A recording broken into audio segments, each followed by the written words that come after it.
Cheng Haoyu berbaring di kapal pesiar dan tertawa terbahak-bahak. Perjalanan ini sungguh berharga.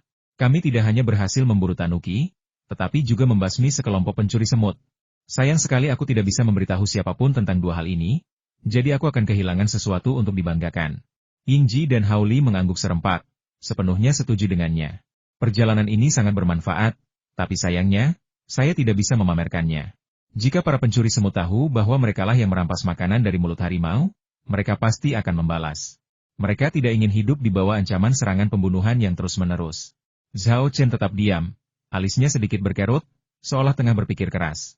Menurut perkenalan Yingji dan Cheng Haoyu sebelumnya, ada banyak orang yang ingin berurusan dengan pencuri semut, tetapi karena tindakan kerahasiaan mereka sangat baik, tidak seorang pun tahu di mana pemimpin dan bos mereka berada, jadi mereka tidak berdaya untuk melakukannya. Namun hal itu sama sekali tidak menjadi masalah baginya. Ia memiliki kemampuan pelacakan, yang membuatnya sangat mudah baginya untuk mengetahui alamat markas pencuri semut dan keberadaan pemimpin mereka. Namun, para bandit semut itu sangat kuat, dan mustahil bagi Zhao Chen untuk menghadapi mereka sendirian. Sekalipun ia membawa Yingji dan Hao Li, tetap mustahil untuk berhasil. Setelah mempertimbangkan sejenak, Zhao Chen teringat forum para kultivator dan langsung mendapat ide. Aku akan membuat akun kecil sebagai agen dan memposting informasi lokasi markas dan pemimpin pencuri semut di forum kultivator. Banyak sekali orang yang ingin menghabisi mereka. Kalaupun aku tidak bisa menghabisi mereka, orang lain pasti bisa. Pencuri semut hampir membunuhnya, dendam ini harus dibalaskan.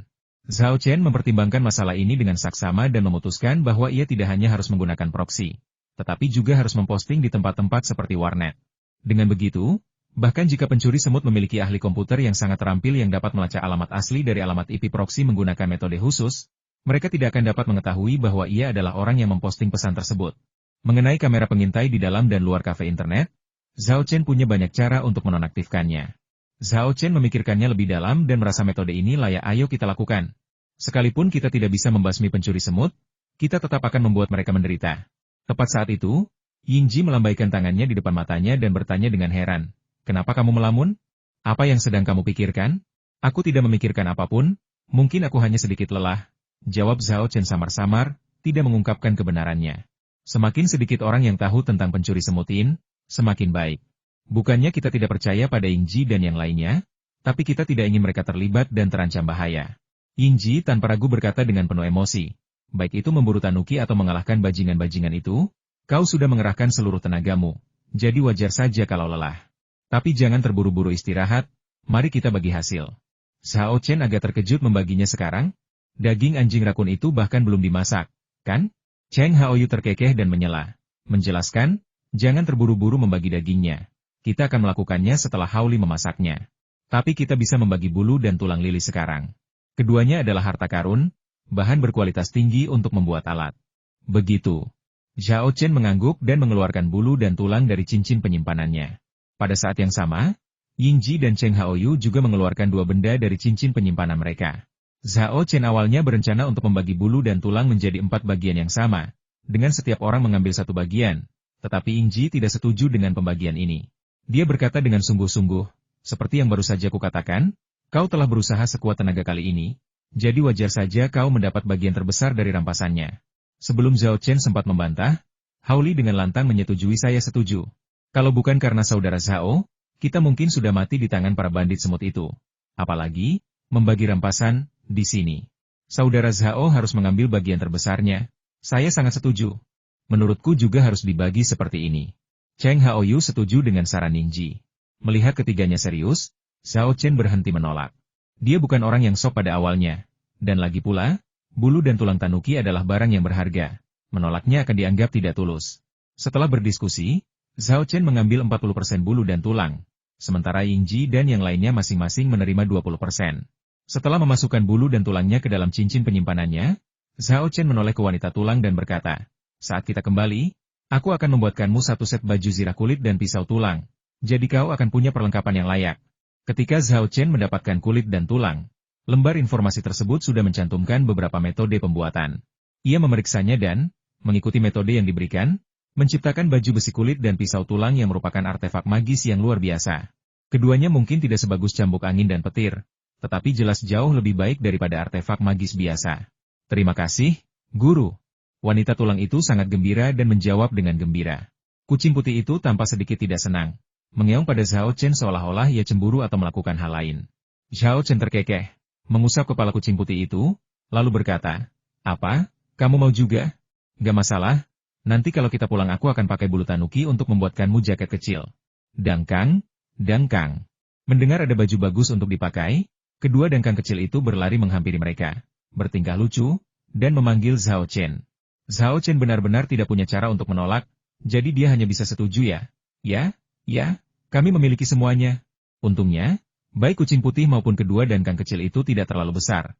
Jadi meskipun kita membuat mantel bulu kecil untuk masing-masing dari mereka, itu tidak akan menghabiskan banyak bulu tanuki. Adegan ini membuat Yingji dan yang lainnya gembira. Mereka pun berseri-seri karena kegembiraan. Memasak daging rakun bukanlah tugas yang mudah. Hao Li harus kembali ke keluarga di tepi danau dan menggunakan kompor khusus di kamarnya untuk memasaknya.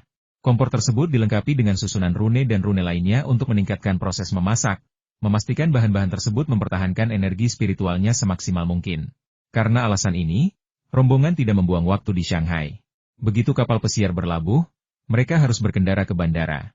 Cheng Haoyu berencana pergi ke Rongcheng bersama mereka. Ia tak sabar untuk menyantap daging rakun, dan juga tak sabar untuk mendapatkan cincin penyimpanan dan bubuk kondensasi Qi. Maka, ia memutuskan untuk tinggal di rumah Hao Li di tepi danau untuk mempercepat pengiriman di dekatnya. Saat turun dari kapal dan naik bus, Zhao Chen melihat sekeliling dan mendesah.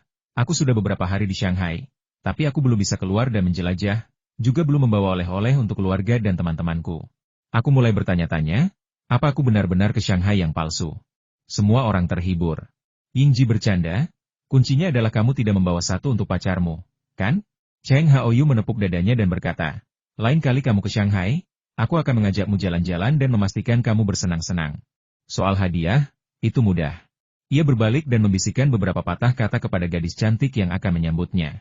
Gadis itu segera berjalan ke sebuah mobil sport yang terparkir di dermaga dan mengeluarkan beberapa tas berisi barang-barang. Cheng Haoyu menyerahkan seluruh isi tas itu kepada Zhao Chen sambil tersenyum dan berkata, "Ini semua makanan khas Shanghai. Aku memasukkannya ke dalam mobil untuk diberikan kepada teman-teman. Kamu bisa membawanya pulang sebagai oleh-oleh." "Saya tidak bisa menerima ini," kata Zhao Chen sopan sambil mengambil tas hadiah itu tanpa membukanya dan memasukkannya ke dalam cincin penyimpanannya. Melihat betapa mudahnya dia menerimanya, Hao Li tak kuasa menahan diri untuk mengeluh. "Bukankah kamu bilang kamu malu? Kenapa kamu tidak repot-repot berpura-pura menolak dan langsung menerimanya begitu saja?" Zhao Chen berkata dengan tenang, "Kebaikan rekan Daois Cheng adalah sesuatu yang tidak bisa saya tolak, betapapun malunya saya." Hao Li mengacungkan jempol dan berkata dengan kagum, "Apa yang kamu katakan sangat masuk akal, aku tak bisa berkata apa-apa." Zhao Chen terkekeh, "Benar sekali, aku selalu menjadi orang yang berakal sehat." Kali ini, bukan hanya Hao Li saja, tetapi Cheng Haoyu dan Yingji pun tak kuasa menahan diri dan mengacungkan jari tengah kepada Zhao Chen secara serempak. Setelah insiden kecil itu, keempat orang itu dan wanita tulang itu masuk ke dalam Audi A6 yang dikemudikan Yingji. Meskipun kursi belakang Audi A6 luas, tetap saja tidak senyaman untuk 2 orang seperti untuk 3 orang. Yingji mengeluh sambil mengemudi, "Cheng Haoyu, kenapa kamu tidak menyetir sendiri?" Cheng Haoyu menjawab, "Mengemudi sendirian itu membosankan. Akan lebih seru kalau kita semua naik mobilmu dan ngobrol bareng." Duduk di kursi penumpang, Hao Li berbalik dan berkata, "Kok kamu sendirian? Apa kamu tidak punya cewek cantik di mobil sportmu?" Cheng Haoyu menghela napas dan berkata pelan, "Aku sudah bosan dengan wanita cantik. Aku beri nilai sempurna untuk pertunjukan itu." Hao Li benar-benar yakin. Cheng Haoyu tidak melanjutkan topik, tetapi malah berkata, "Berikan saya informasi identitas Anda, dan saya akan meminta seseorang memesankan tiket pesawat Anda." Tanpa basa-basi, semua orang membacakan nomor identitas mereka kepadanya. Zhao Chen tiba-tiba teringat sesuatu dan buru-buru berkata, "Shikuzen Hakumei tidak punya kartu identitas, apa yang harus kita lakukan?" Wanita tulang itu iblis. Dia datang ke Tiongkok bersama Reiko dalam wujud kerangka, sebagai spesimen. Dia tidak punya paspor atau kartu identitas. Kita tidak mungkin menanggalkan kulit manusianya, mengubahnya kembali menjadi kerangka, lalu mengemasnya dalam koper untuk dibawa, kan? Gampang, ambil saja satu, biar aku yang urus." Cheng Haoyu menepuk dadanya dan menerima tugas itu. Ia memotret Bone Woman dengan ponselnya dan mengirimkannya kepada bawahannya, memerintahkan mereka untuk memproses kartu identitas sebelum tiba di bandara. Harus diakui, pengaruh Cheng Haoyu sungguh luar biasa. Tak lama setelah memberi perintah, kartu identitas Bone Woman sudah siap, dan itu bukan palsu, melainkan asli yang bisa diverifikasi melalui sistem keamanan publik. Lebih lanjut, bawahannya bahkan menggunakan kartu identitas baru ini untuk memesan tiket pesawat Bone Woman. Tentu saja, nama yang tertera di kartu identitas itu bukanlah Shikuzen Hakubai. Nama itu terlalu aneh dan tidak terdengar seperti nama Tionghoa pada umumnya. Sehingga hanya dua huruf terakhir, Hakubai, yang digunakan. Setibanya di bandara, anak buah Cheng Haoyu sudah menunggu di terminal, menyerahkan tiket pesawat dan kartu identitas Bone Woman. Para antek awalnya ingin membantu membawa tas-tas itu. Tetapi mendapati Zhao Chen dan yang lainnya tidak membawa apa-apa. Sehingga mereka tidak punya kesempatan untuk menawarkan bantuan. Namun, mereka akhirnya menemukan pekerjaan yang harus dilakukan menangani prosedur pengangkutan hewan peliharaan untuk kucing putih dan dua dangkang kecil. Sementara bawahannya sibuk berlarian, mereka tak kuasa menahan diri untuk bergumam dalam hati. Memelihara babi? Sungguh rendah diri. Lihat saja para Taipan Timur Tengah, mereka semua memelihara harimau dan macan tutul. Dengan mata kepala mereka yang fana, mereka sama sekali tidak tahu bahwa kedua makhluk kecil yang menggemaskan ini bukanlah anak babi biasa, melainkan binatang pembawa keberuntungan dangkang. Harimau? Macan tutul? Bisakah binatang buas biasa ini dibandingkan dengan dangkang? Bisakah mereka memiliki prestisi yang sama dengan binatang keberuntungan? Apakah kamu bercanda? Itu hanya karena kedua bocah kecil itu tidak tahu apa yang mereka pikirkan. Kalau tidak, mereka pasti sudah mengangkat kuku babi mereka dan menendangnya dengan keras, lalu meraung marah dasar orang bodoh. Harimau atau macan tutul apa? Kita bisa menghentakkan kaki kita dan mereka akan gemetar ketakutan. Setelah kucing putih dan dua dangkang diperiksa, Zhao Chen dan rombongannya melewati pemeriksaan keamanan. Setengah jam kemudian, mereka naik pesawat dan lepas landas, mendarat dengan mulus di Bandara Internasional Rongcheng sekitar pukul 17.30. Saudara Zhao, apakah kamu ada rencana hari ini? Bagaimana kalau datang ke rumahku untuk makan malam? Ajak Hao Li saat mereka berjalan keluar bandara. Zhao Chen menolak, katanya, kalian pergi saja, aku tidak akan pergi. Aku masih ada urusan. Hao Li menasihati, makan dulu, baru lakukan apa yang perlu kau lakukan. Apa yang lebih penting daripada makan? Cheng Haoyu berkata dengan kesal, pantas saja kau masih belum punya pacar. Apa kau tidak tahu? Kakak Zhao akan bertemu pacarnya. Jangan ganggu waktu mereka bersama. Hao Li tiba-tiba tersadar pacar? Apakah dia gadis yang kutemui terakhir kali? Cheng Haoyu bertanya dengan nada bergosip, apakah kamu sudah bertemu pacar saudara Zhao? Bagaimana menurutmu? Apakah dia cantik? Hao Li berkata terus terang dia murni dan cantik. Sama sekali tidak ada bandingannya dengan para jalang di sekitarmu. Cheng Haoyu berkata sambil menyeringai nakal. Saudara Zhao, maukah kau kuajari beberapa trik di ranjang? Aku jamin kau akan membuat gadis manapun jatuh cinta padamu dan memujamu selamanya. Zhao Chen tergoda. Tetapi sebelum ia sempat menjawab, Yingji, yang berdiri di dekatnya, tak tahan lagi dan menghentikannya. Berkata, diam, pengemudi tua, jangan menyalakan mobil sembarangan. Ia lalu bertanya kepada Zhao Chen, mau kemana? Kami akan mengantarmu. Zhao Chen menolak, katanya, tidak perlu, saya akan panggil mobil saja. Dia merasa sedikit menyesal karena tidak sempat mempelajari seni di kamar tidur. Tentu saja, tujuan utamanya adalah mempelajari metode kultivasi ganda dan apa saja isinya. Itu murni untuk pertimbangan akademis, dan ia tidak punya pikiran kotor lain. Ya, betul sekali. Yingji tidak mencoba membujuknya lebih jauh dan melambaikan tangan pada Zhao Chen. Hao Li kemudian mulai bekerja saudara Zhao. Memasak daging rakun bukanlah sesuatu yang bisa dilakukan dalam 1 atau 2 hari. Saya perlu menyiapkan beberapa bahan dan mendesain ulang susunan rune dan rune untuk melepaskan energi spiritual di dalam daging rakun sepenuhnya.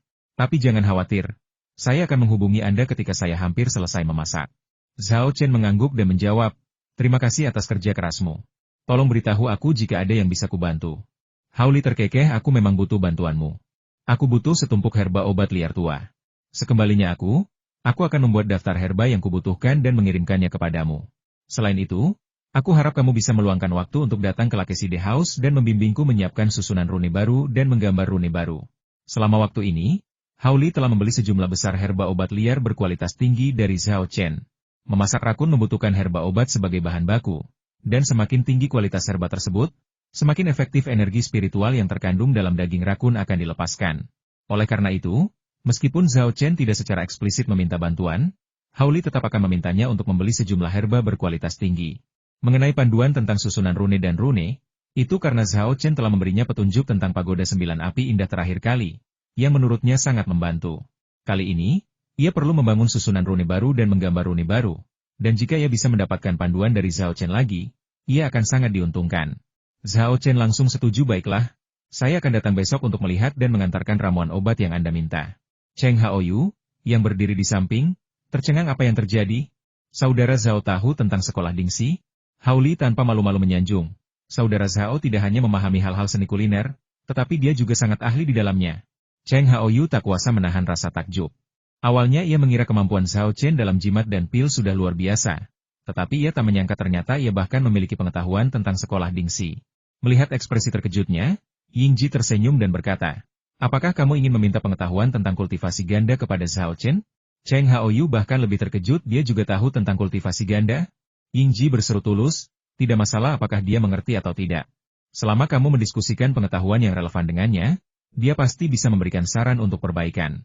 Terlebih lagi, saran-saran ini akan sangat cerdik dan peningkatannya akan signifikan. Dia pernah membantu keluarga Ying kami meningkatkan metode pembelajaran dan teknik pengucapan untuk bahasa hantu. Kamu tahu, sebelumnya, dia belum pernah terpapar bahasa hantu. Benarkah? Cheng Haoyu tak dapat menahan diri untuk berseru kaget. Yingji menjawab, jika kamu tidak percaya padaku, kamu bisa bertanya pada leluhurku. Melihat bahwa dia telah membesarkan leluhur keluarga Winner, Cheng Haoyu tidak lagi memiliki keraguan, tetapi malah sangat terkejut dengan kekuatan Zhao Chen. Pada saat yang sama, ia juga dipenuhi dengan antisipasi. Teknik kultivasi ganda Cheng Haoyu diwarisi dari seorang pendeta Tao, namun sayangnya, pendeta itu menghilang setelah membawanya ke ambang kultivasi. Selama bertahun-tahun, Cheng Haoyu telah berkultivasi melalui eksplorasi diri. Meskipun kultivasinya telah mencapai puncak tahap pembersihan sumsum tulang, pemahamannya tentang banyak poin pengetahuan masih belum mendalam, dan pemahamannya belum kokoh. Mungkin ini tidak akan berdampak signifikan pada tahap ini, tetapi seiring meningkatnya level kultivasinya, hal itu pasti akan menghambat kemajuannya dan bahkan mungkin menyebabkan penyimpangan Qi. Jika Zhao Chenzhen benar-benar ajaib seperti yang dikatakan Yingji, mampu membantunya mengatasi keraguannya dan meningkatkan teknik kultivasi gandanya, maka dia tidak perlu khawatir dengan masalah ini sama sekali. Memikirkan hal ini, Cheng Haoyu berkata dengan penuh semangat, Saudara Zhao, kalau ada waktu, maukah Anda berdiskusi tentang teknik kultivasi ganda dengan saya? Saya sangat menantikannya. Penampilan dan sikap Cheng Haoyu sudah feminin, dan karena kegembiraannya, ia terengah-engah. Ditambah dengan ekspresinya yang penuh harap dan penuh kasih sayang, Zhao Chen langsung salah paham. Ia berkeringat dingin dan merinding, lalu buru-buru melambaikan tangannya. Tidak, terima kasih, aku tidak tertarik pada pria. Saya ingin membahas teknik kultivasi ganda dengan Anda, bukan orientasi seksual. Mengapa Anda membahas hal ini? Cheng Haoyu tertegun sejenak, lalu menyadari bahwa Zhao Chen telah salah paham. Ia segera menjelaskan, ini salah paham, Saudara Zhao. Saya benar-benar pria sejati. Saya hanya ingin meminta bimbingan Anda tentang teknik kultivasi ganda, tidak lebih. Karena saya selalu berusaha memahami dan berkultivasi sendiri, saya tidak memiliki pemahaman yang mendalam tentang banyak hal. Sebelum dia sempat menyelesaikan ucapannya, seorang pemuda tampan berjalan mendekat, tersenyum malu padanya, dan berkata, Halo cantik, bisakah kita berteman? Suasana hening sejenak, lalu meledak menjadi tawa keras. Yingji, Cheng Haoyu, dan Zhao Chen tak kuasa menahan tawa sampai-sampai mereka membungkuk. Bahkan Bone Woman pun tak kuasa menahan tawa bersama mereka. Pemuda tampan itu tercengang oleh tawa itu, sementara wajah Cheng Haoyu berubah sangat jelek. Sialan, aku baru saja bilang aku pria sejati dan heteroseksual, dan kamu malah merayuku? Kamu tidak merayuku, kamu menamparku. Cheng Haoyu merau marah, ambil kacamata dan lihat baik-baik, aku laki-laki. Laki-laki sejati. Hah? Kau laki-laki? Pemuda tampan itu terkejut. Matanya tanpa sadar melirik ke bawah dan, benar saja, melihat tonjolan misterius. Ekspresinya langsung berubah, dan ia cepat-cepat berkata, maaf, aku salah.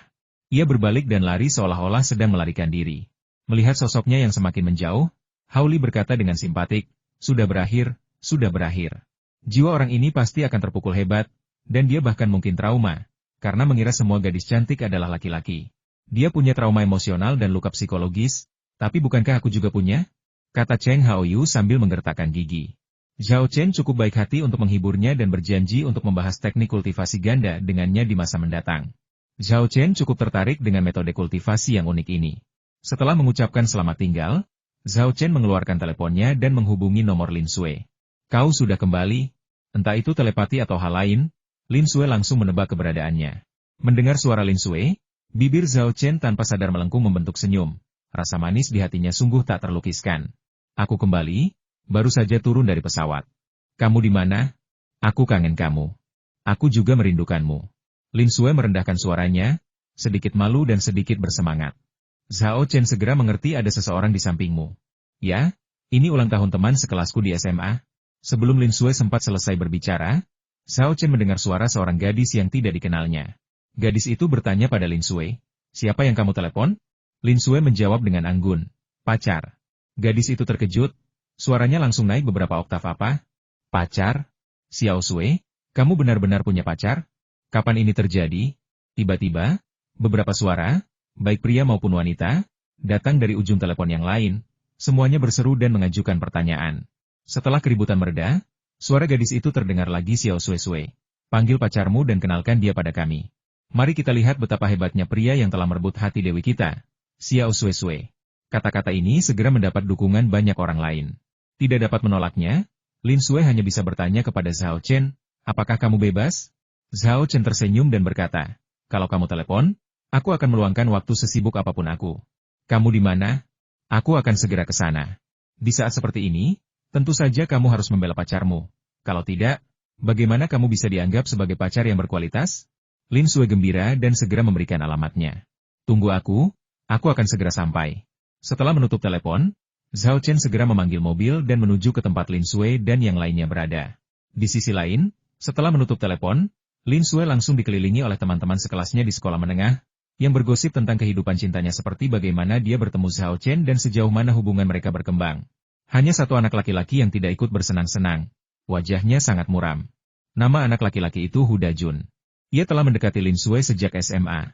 Tetapi sayangnya, Lin Sui tidak tertarik padanya dan berulang kali menolak pengakuannya. Awalnya ia berencana untuk mengungkapkan perasaannya lagi di pesta ulang tahun teman sekelasnya hari ini, tetapi tanpa diduga, ia mendengar kabar buruk bahwa Lin Sui sudah punya pacar. Lin Sui milikku. Siapapun yang berani merebut wanitaku akan menyesal. Hu Dajun mengepalkan tinjunya dan bersumpah dalam hati sambil menggertakkan giginya. Lebih dari setengah jam kemudian, Zhao Chen naik mobil taksi daring dan tiba di restoran hotpot yang sangat terkenal di kota itu. Di Provinsi Sichuan, hotpot merupakan pilihan populer untuk berkumpul bersama teman, pesta ulang tahun, dan sebagainya. Hal ini sebagian karena orang-orang di Sichuan menyukai makanan pedas, dan sebagian lagi karena menyantap hotpot merupakan pengalaman yang meriah dan menyenangkan. Selain itu, meskipun makanannya bertahan lama, makanannya tetap hangat karena kuahnya selalu mendidih. Setelah turun dari bus, Zhao Chen mengeluarkan dompetnya, mengeluarkan kartu bank, dan memberikannya kepada Bone Woman, sambil berkata, kenapa kamu tidak jalan-jalan sendiri di sekitar sini? Oh, ngomong-ngomong, beli ponsel saja, biar aku lebih mudah menghubungimu. Kamu juga bisa beli baju-baju yang kamu suka. Kalau yang lain, kamu bisa beli apa saja yang menurutmu berguna. Pakaian yang dikenakan wanita tulang masih miliknya. Setelah berburu tanuki dan melawan pencuri semut, pakaiannya, meskipun tidak berlumuran darah, kotor dan perlu diganti. Meskipun ia dan wanita tulang telah menjalin kontrak jiwa, kekuatannya belum mencapai titik di mana ia dapat berkomunikasi langsung dengan wanita tulang melalui jiwa mereka. Sehingga alat komunikasi seperti ponsel sangatlah penting. Ya, wanita tulang itu tidak berbasa-basi dan menerima kartu ban itu. Lalu bertanya, haruskah aku membawa kucing putih dan yang lainnya? Zhao Chen ingin berkata, bawa saja, tetapi kucing putih itu tampaknya telah mengantisipasi pikirannya. Ia melompat ke bahunya dan menolak untuk pergi. Sementara itu, kedua dangkal kecil itu berpegangan erat pada bulu kucing putih itu, bertengger di punggungnya. Meskipun kedua dangkal kecil dan si kucing putih baru saling kenal kurang dari sehari, entah mengapa, mereka sangat dekat dengan si kucing putih, bahkan lebih dekat lagi dengan Zhao Chen, pengasuh pilihan ibu mereka. Melihat ini, Zhao Chen hanya bisa tersenyum kecut dan berkata, baiklah, biarkan mereka mengikutiku. Wanita tulang itu mengangguk dan memperhatikan Zhao Chen berjalan memasuki restoran hotpot sebelum berbalik dan pergi ke toko ponsel di sebelahnya. Setelah memasuki restoran hotpot, Zhao Chen mendapati restoran itu sangat ramai dan penuh sesak. Ia melihat sekeliling tetapi tidak menemukan Lin Sui. Jadi ia mengeluarkan ponselnya dan menghubunginya. Di sebuah aula kecil, ponsel Lin Sui tergeletak di atas meja. Mendengar nada deringnya, ia segera mengangkatnya dan melihat bahwa Zhao Chen yang menelepon. Wajahnya langsung berseri-seri dengan senyum bahagia. Kau di sini? Kita di aula Osmanthus. Kau di mana? Oke, tunggu saja di sana. Aku akan segera menjemputmu. Setelah selesai menelepon, dia berdiri dan berkata kepada teman-teman sekelasnya di sekolah menengah dan gadis yang berulang tahun. Wang Zailing, pacarku ada di sini. Aku akan menjemputnya. Zailing adalah suara wanita yang didengar Zhao Chen di telepon sebelumnya. Dia berkata sambil menyeringai, cepat pergi, aku tidak sabar untuk melihat orang seperti apa yang bisa memikat Dewi kita Xiao Sui. Siswa lainnya kemudian mulai membuat lelucon. Biarkan dia datang mencarimu sendiri. Kenapa kau mau menjemputnya sendiri? Kau terlalu memanjakannya. Apa yang kau tahu? Xiao Sui hanya memamerkan cintanya. Pantas saja Xiao Sui selalu menaruh ponselnya di meja, tak takut kotor terkena minyak. Ternyata dia sedang menunggu telepon dari pacarnya. Lin Sui sedikit malu dengan apa yang mereka katakan, Wajah cantiknya memerah, membuatnya tampak sangat menggemaskan. Mendengar perkataan semua orang dan melihat penampilan Lin Sui yang pemalu dan imut, amarah Hu Dajun semakin membara, dan dia pun semakin membenci Zhao Chen, orang yang belum pernah dia temui sebelumnya. Sayangnya, Lin Sui saat itu sedang asyik bergembira bertemu kembali dengan Zhao Chen dan tidak menyadari perilakunya yang tidak biasa. Melangkah keluar dari aula kecil, Lin Sui langsung melihat Zhao Chen berdiri di aula utama. Ia melambaikan tangan, berkata, "Aku di sini," lalu bergegas menghampirinya. Zhao Chen juga melihat Lin Sui, berjalan menghampirinya, dan berkata sambil tersenyum, "Kamu menjadi semakin cantik sejak terakhir kali aku melihatmu beberapa hari yang lalu. Kenapa kau jadi begitu fasih setelah 1 kali ke Shanghai?" Lin Sui mencibir, meskipun sebenarnya dia senang. Gadis mana yang tidak ingin pacarnya memuji penampilannya? Keduanya saling bertukar beberapa komentar sarkastis, yang membuat seorang pelayan yang lewat merinding. "Apakah benar-benar tidak apa-apa jika Anda menunjukkan kasih sayang di depan umum?" Tatapan Lin Sui jatuh ke bahu Zhao Chen, dan ia berkata dengan heran, "Hei, kenapa Xiao Bai ikut denganmu? Apa dia pergi ke Shanghai bersamamu?" Astaga, apa 2 benda di punggungnya itu? Anak babi? Mereka sangat kecil dan imut. Semua perempuan menyukai hal-hal yang lucu, dan Lin Sui pun tak terkecuali. 2 dangkal kecil, seukuran telapak tangan, berwarna putih susu dan sangat menggemaskan, langsung menarik perhatiannya. Lin Sui bahkan lupa mengajak Zhao Chen bertemu teman-teman SMA-nya, dan bertanya dengan penuh harap, "Bolehkah aku memeluk mereka?" Tentu saja. Zhao Chen mengambil 2 dangkal kecil dari punggung kucing putih itu dan meletakkannya di pelukan Lin Sui. Kedua anak kecil itu sangat pintar. Mengetahui bahwa Lin Sui dan Zhao Chen memiliki hubungan khusus, mereka tidak melawan atau menolak sama sekali. Mereka dengan patuh membiarkan Lin Sui menggendong mereka, dan bahkan mengeluarkan suara bersenandung pelan saat Lin Sui mengelus mereka, menunjukkan ekspresi senang. Melihat Lin Sui keluar untuk menjemput seseorang dan terdiam beberapa saat, Zhai Ling berjalan keluar dari aula kecil, berdiri di pintu, dan berseru dari kejauhan, "Xiao Sui, apa yang kau lakukan? Kalau kau tidak segera datang, makanannya akan habis." "Ah, hampir lupa." Lin Sui menjulurkan lidahnya malu-malu, tampak manis sekaligus memikat. "Ayo, aku akan mengajakmu bertemu teman-teman SMA-ku. Mereka sangat penasaran denganmu.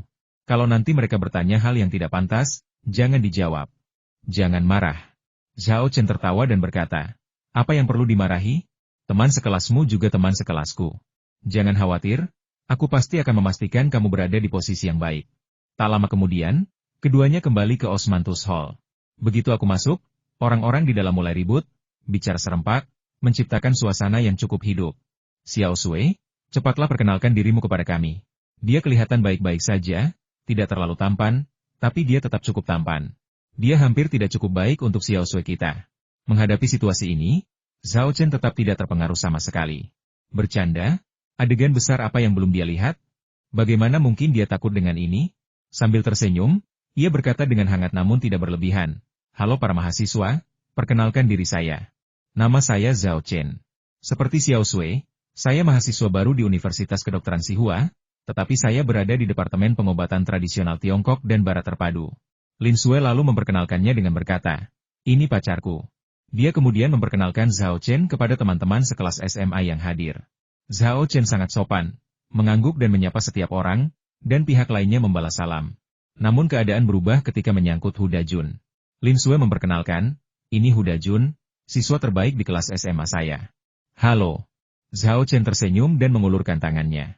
Hu Dajun tidak berjabat tangan dengannya, bahkan tidak berdiri. Ia mengabaikannya sama sekali dan hanya berkata kepada Lin Sui, "Xiao Sui, kau lupa memperkenalkanku. Aku pelamarmu. Bukan hanya di SMA, tapi sekarang juga."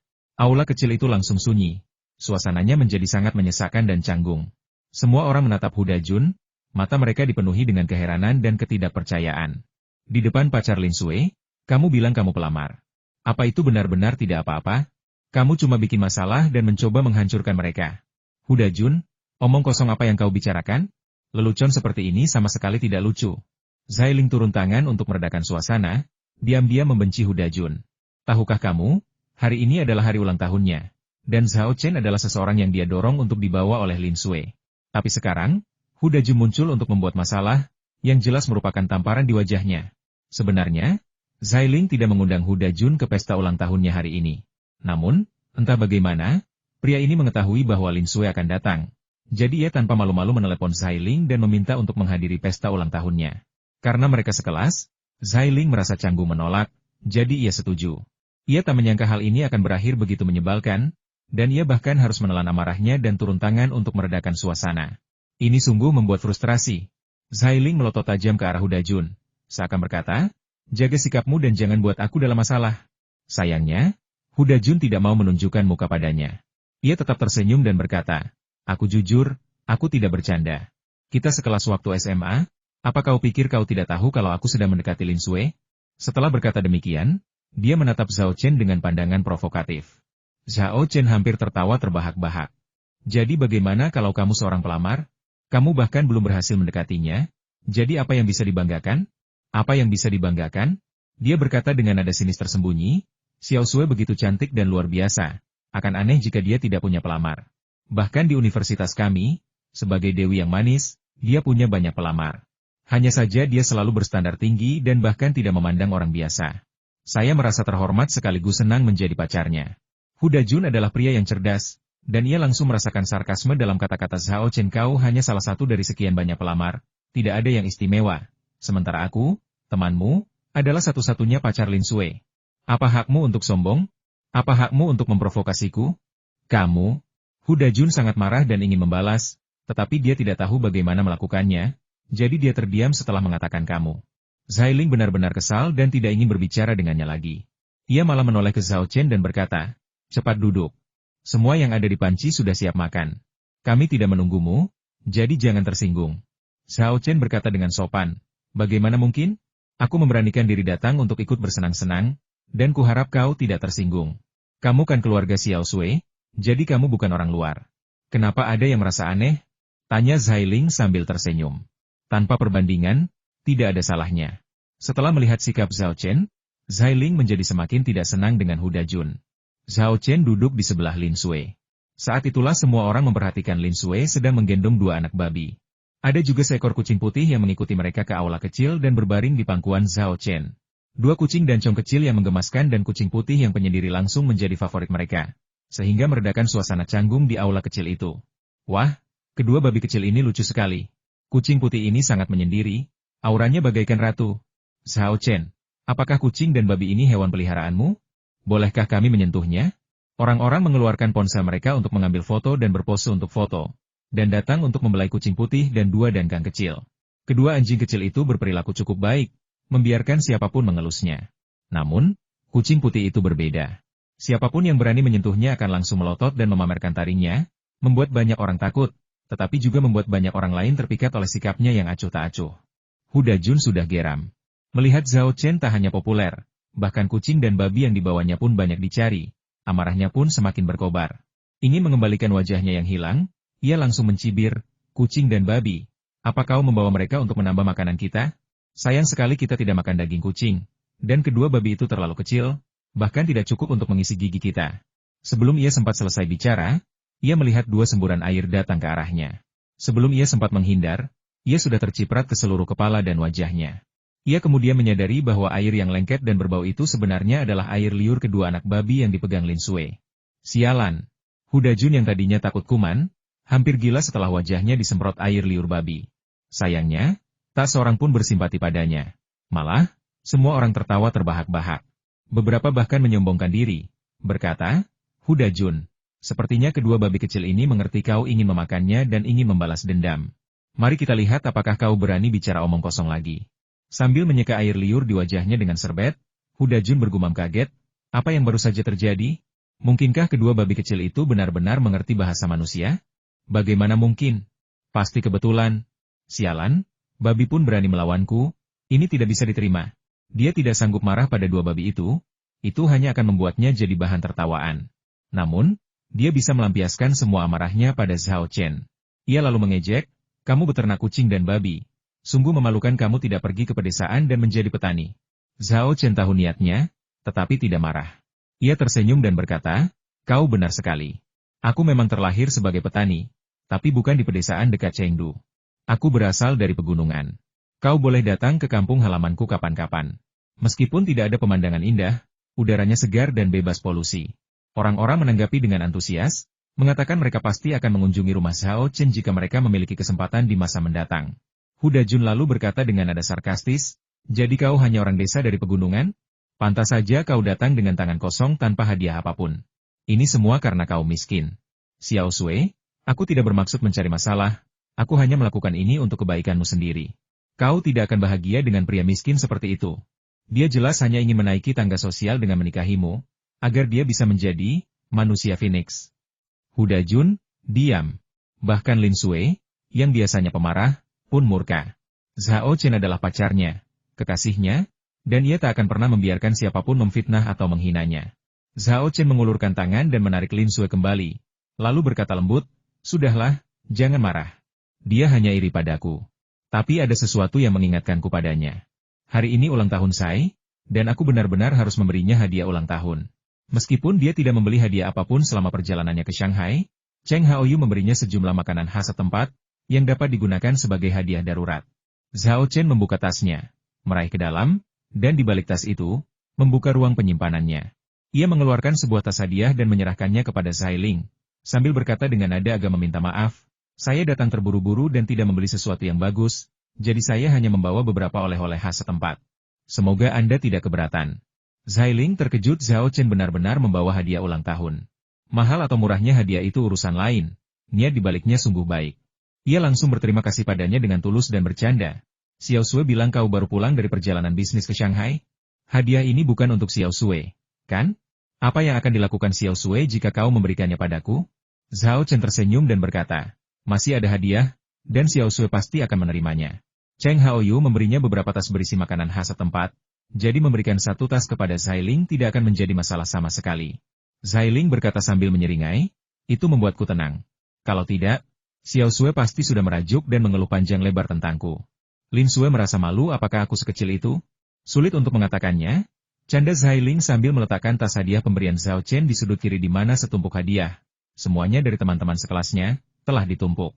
Setelah menyimpan tas hadiahnya, Zai Ling kembali ke meja makan dan mengangkat gelasnya untuk bersulang untuk Zhao Chen. Tetapi pada saat ini, Huda Jun tiba-tiba bangkit, berlari ke sudut dinding, dan mengambil tas hadiah yang diberikan Zhao Chen kepadanya. "Huda Jun, apa yang kamu lakukan?" tanya Zai Ling dengan heran.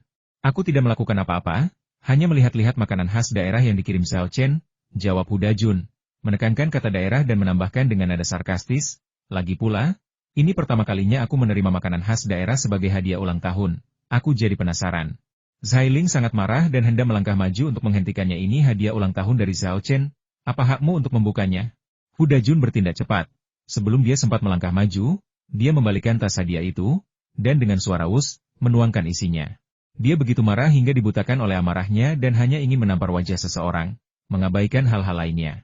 Ketika melihat apa yang dituangkan dari kantong hadiah, orang-orang di aula kecil itu terdiam sesaat, lalu terperangah karena terkejut. "Astaga! Apa yang saya lihat? Ini makanan khas daerah sini? Gila, ini benar-benar luar biasa." Hanya Huda Jun yang tidak melihat apa yang telah ia tuangkan. Tatapannya tetap tertuju pada Zhao Chen, berharap melihat ekspresi panik, terkejut, dan malu di wajahnya. Namun, dia kecewa. Zhao Chen hanya agak terkejut. Anak ini tak tahu malu. Huda Jun mencibir, "Zhao Chen, apa ini hadiah ulang tahunmu? Banyak barang tak berguna, dan kau berani memberikannya padanya." Sebelum dia sempat selesai bicara, seorang teman sekelas menampar wajahnya Huda Jun. "Omong kosong apa yang kamu bicarakan? Barang-barang ini tidak ada nilainya? Kamu buta atau apa?" "Hah?" Huda Jun terkejut dan tanpa sadar berkata, "Itu cuma sederet makanan khas daerah, berapa harganya?" Sambil berbicara, dia melihat ke tanah. Apa yang dilihatnya mengejutkannya. Apa yang ia buang ke tanah bukanlah makanan khas setempat seperti kentang dan lobak seperti yang ia bayangkan, melainkan sekotak kosmetik dan sebuah tas tangan. Meskipun Huda Jun tidak tahu banyak tentang kosmetik dan tas, ia mengenali logo LV pada tas itu, dan menyimpulkan dari situ bahwa kosmetik itu jelas tidak murah. Huda Jun benar-benar tercengang. "Bukankah tadi kamu bilang akan mengirim beberapa produk lokal? Bagaimana tas LV dan kosmetik desainer ini bisa menjadi produk lokal?" Huda Jun sebenarnya ingin membentak Zhao Chen dan menanyakan hal itu. Namun sayang mulutnya kering dan dia tidak dapat mengeluarkan suara. Zai Ling bergegas maju dan dengan hati-hati mengambil tas dan kosmetik dari tanah. Setelah memastikan semuanya tidak kotor, ia menghela napas lega dan hendak mengembalikannya kepada Zhao Chen. "Hadiah ini terlalu berharga. Aku tidak bisa menerimanya. Kau harus mengambilnya kembali. Barangnya sudah terkirim. Jadi mengapa kami harus menerimanya kembali?" Zhao Chen melambaikan tangannya dan berkata, "Terima saja, anggap saja ini hadiah dari Xiao Sui." Dalam hati, Ia mengeluh getir Cheng Haoyu terlalu tidak bisa diandalkan. Dia jelas-jelas bilang itu makanan khas Shanghai, tapi aku tidak menyangka ini. Makanan khas daerah mana? Meskipun Lin Sui juga terkejut, ia tahu Zhao Chen kaya dan memberinya kosmetik dan tas desainer bukanlah masalah besar. Jadi, ia pun ikut membujuknya, Zhailing, terima saja. Tidak apa-apa. Setelah menolak sejenak, melihat Zhao Chen dan Lin Sui tampak tidak terlalu peduli dengan tas dan kosmetik tersebut, Zhailing akhirnya menerimanya, mengucapkan terima kasih yang sebesar-besarnya sambil diam-diam bersuka cita. Tas desainer dan kosmetik ini harganya puluhan ribu yuan. Ia tak pernah menyangka bisa menggunakan produk berkualitas tinggi seperti itu. Huda Jun yang tadinya terkejut, pun tersadar pada saat itu. Alih-alih menampar wajah Zhao Chen, Huda Jun malah pamer, yang membuatnya sangat tidak senang dan marah. Tiba-tiba terlintas di benaknya, dan ia buru-buru bertanya, dari mana kau, anak dari daerah terpencil dan miskin ini, mendapatkan uang untuk membeli tas dan kosmetik bermerek? Barang-barang ini tidak palsu, kan? Atau kau mencurinya? Sebelum Zhao Chen sempat bicara, seseorang langsung menyanggahnya palsu? Lelucon. Bagaimana mungkin hasil karya ini, bahan ini, palsu? Huda Jun, kau benar-benar berbohong. Provokasi berulang-ulang yang dilakukan Huda Jun telah membuat semua orang tidak menyukainya. Zhao Chen berkata jujur barang-barang ini diberikan kepadaku oleh temanku. Dia bilang itu makanan khas daerah, dan aku percaya padanya. Aku tak pernah menyangka dia akan berbohong kepadaku dan menggunakan tas dan kosmetik desainer untuk meniru makanan khas daerah. Mendengar ini, semua orang hanya punya satu pikiran kenapa aku tidak punya teman sekaya dia. Lagi pula, kamu jelas dapat tawaran bagus, jadi kenapa kamu terdengar begitu tidak puas? Mungkinkah kamu benar-benar menginginkan produk lokal, bukan tas dan kosmetik desainer? Serius? Apa dia harus sok kaya begitu? Huda Jun juga terkejut, tetapi segera bertanya seorang teman memberimu barang semahal itu sebagai makanan khas daerah? Apa kau bercanda? Kenapa aku belum pernah bertemu teman sekaya itu? Aha, aku tahu, kau tidak pergi ke Shanghai untuk menjadi gigolo dan dihadiahi wanita kaya seperti itu, kan? Zhao Chen mengangkat sebelah alisnya. Huda Jun memprovokasinya beberapa kali, tetapi dia tidak menganggapnya serius karena Lin Sui. Dia tidak menyangka orang ini akan menjadi lebih agresif dan menganggapnya mudah diganggu. Namun, sebelum dia bisa marah, Lin Sui, yang duduk di sebelahnya, berdiri terlebih dahulu dan menyiramkan segelas jus ke wajah Huda Jun. Huda Jun tercengang Xiao Sui. Kamu. Lin Sui memelototinya dan berkata dengan dingin, jangan panggil aku Xiao Sui. Itu bukan nama yang pantas. Aku baru saja melempar minuman. Kalau kau tidak tahu apa yang baik untukmu dan terus memfitnah suamiku, percayalah, aku akan menyendok sup mendidih dari panci dan melemparkannya padamu. Pada saat ini, Lin Sui memancarkan aura yang luar biasa, membuat Huda Jun terdiam. Dia menunjuk ke pintu aula kecil dan memerintahkan, sekarang, keluar dari sini. Wajah Huda Jun memucat lalu memerah. Ia ingin marah, tetapi ia mendapati semua orang di aula kecil itu memelototinya. Terkejut, ia menyadari bahwa tindakannya sebelumnya telah membuat semua orang marah. Jika ia berani menyerang saat ini, bahkan jika Zhao Chen tidak turun tangan, teman-teman sekelasnya mungkin akan membantu Lin Sui menghajarnya. Zhailing langsung memihak Lin Sui dan berkata kepadanya, Huda Jun, hari ini ulang tahunku. Tapi kau malah membuat masalah. Harus kukatakan sekarang, kau tidak diterima di hari ulang tahunku, jadi pergilah. Karena pertimbangan sebagai teman sekelas, dia tetap bersikap sangat sopan. Menghadapi situasi ini, Huda Jun langsung mundur, tetapi ia menolak mengakuinya, menghibur diri dalam hati kita mundur dulu. Orang bijak tidak akan kalah dalam pertempuran. Akan ada banyak kesempatan untuk menghadapi kedua kurang ajar ini nanti. Didorong oleh kebencian yang lahir dari cinta, Huda Jun mulai menganggap Lin Sui, mantan dewinya, sebagai musuh. Ia lalu mengucapkan satu kalimat untuk menyelamatkan muka dan pergi tanpa menoleh ke belakang. Melihat sosoknya yang terpuruk menghilang, tak seorang pun di aula kecil itu bersimpati padanya. Mereka semua merayakan. Ini menunjukkan bahwa karakter Huda Jun mungkin tidak terlalu bagus. Memang, begitulah adanya. Di SMA, Huda Jun mengandalkan nilai-nilai bagusnya dan menjadi sombong. Ia tidak menganggap serius teman-teman sekelasnya dan sering melontarkan komentar-komentar sarkastis. Karena ia adalah siswa berprestasi dan disukai oleh para guru, tidak ada yang berani menyinggungnya kecuali beberapa orang yang membuat onar di kelas. Seiring berjalannya waktu, kebencian orang-orang terhadapnya tumbuh pesat. Melihatnya dirugikan kali ini membuat semua orang merasa lega. Zhailing menutup pintu aula kecil dan berkata kepada Lin Sui, Xiao Sui, aku tak pernah tahu kau punya sisi seganas ini. Dalam ingatanku, kau selalu lembut dan pendiam. Kata-kata ini langsung mengundang banyak respon setuju. Tentu saja. Xiao Sui tiba-tiba mengamuk tadi, aku benar-benar terkejut. Tapi amukan Xiao Sui sangat jantan dan keren. Keren? Ya? Menurutku kelakuan Xiao Sui barusan seperti induk ayam yang melindungi anak-anaknya. Hahaha. Bahkan Zhao Chen pun mengacungkan jempol pada Lin Sui. Lin Sui merasa sedikit malu dan berkata dengan lembut, apakah aku terlalu biadab tadi? Zhao Chen tertawa dan berkata, biadab? Bagaimana mungkin? Kupikir kau melakukan pekerjaan yang hebat tadi, dan rasanya luar biasa dilindungi olehmu. Lin Sui diam-diam senang, namun berkata keras-keras, menyebalkan sekali, kamu hanya bicara asal-asalan. Saat itu, Zhai Ling mengangkat gelas anggurnya dan berkata, baiklah, semuanya, berhentilah menggoda Lin Sui. Apa kalian tidak lihat wajahnya merah semua? Dan Lin Sui dan Zhao Chen, kalian berdua, berhentilah memamerkan kemesraan kalian, oke? Banyak dari kami di sini yang lajang, dan diberi makanan anjing seperti ini oleh kalian sungguh menyedihkan. Ayo, kita minum-minum, jangan biarkan Huda Jun merusak suasana hati kita yang baik. Bersulang. Semua orang menjawab dengan antusias, mengangkat gelas atau minuman mereka dan minum dengan riang. Pada saat yang sama, Huda Jun berjalan keluar dari restoran hotpot dengan ekspresi muram. Saat keluar dari toko, ia menoleh ke belakang dan berkata sambil menggertakkan gigi, Zhao Chen, kan? Aku akan mengingat namamu. Beraninya kau merebut wanitaku dan menampar wajahku, aku takkan pernah memaafkanmu.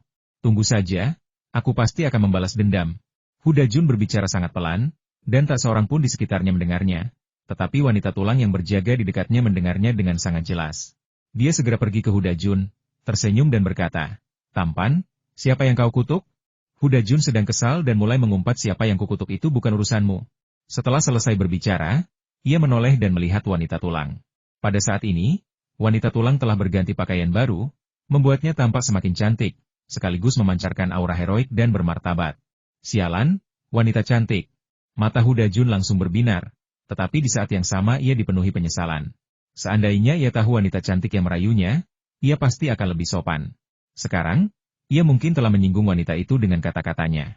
Bersemangat untuk menebus kesalahan, ia buru-buru menjelaskan, maaf. Aku sedang dalam suasana hati yang buruk tadi dan berbicara agak kasar. Tolong jangan dimasukkan ke hati. Bukan apa-apa. Wanita tulang itu tersenyum tipis dan bertanya, aku hanya penasaran siapa yang kau kutuk. Senyumnya membuat Huda Jun terbelalak, dia mengutuk kurang ajar bernama Zhao Chen. Apakah Zhao Chen dari Universitas Kedokteran Sihua? Tanya wanita tulang. Hah? Kok kamu tahu? Huda Jun terkejut. Tentu saja aku tahu. Dan aku juga tahu kau dalam masalah. Suara wanita tulang tiba-tiba berubah dingin. Dan cahaya aneh berkilat di matanya. Huda Jun menggigil. Matanya berkaca-kaca. Dan sesaat kemudian, ia menjerit melengking, lalu berbalik dan lenyap dalam sekejap. Seolah-olah ia sudah gila. Banyak pejalan kaki tercengang melihat reaksinya dan mulai berbisik-bisik. Bertanya-tanya ada apa dengan perilakunya yang tidak biasa. Hanya wanita tulang yang tahu bahwa Huda Jun benar-benar ketakutan oleh sihir ilusinya.